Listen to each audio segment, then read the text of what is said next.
Good morning, everybody. Sorry I can't be there today, but here is what we need to do today to get started on multiplying polynomials. The first thing I need you to do is decide or figure out if you still have questions on adding and subtracting and send me those questions.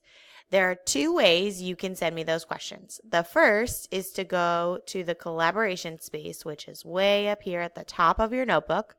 Click on Chapter 8 and then find this page that says 8.1 questions, adding and subtracting. You can write your questions here and I can write you back. Then the other option is for you to ask your questions on the Flipgrid that's linked on the page.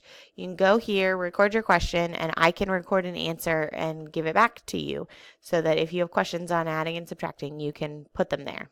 Okay? After you go through and decide if you have questions or not, then we're going to go through notes. And in a couple minutes over here on the side, I'll add the video with notes, or maybe videos, we'll see. So a couple of notes that we need to take on multiplying polynomials. And I really just want to try to introduce multiplying today. And we're going to spend 2 more class days practicing all of this multiplying.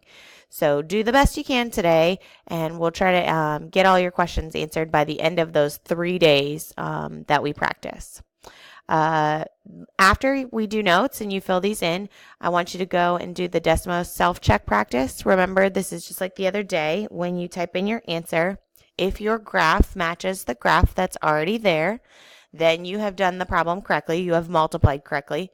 And if it doesn't match, then you made a mistake somewhere. So try to do that self-check practice. There's 7 questions, a couple of each type of multiplying.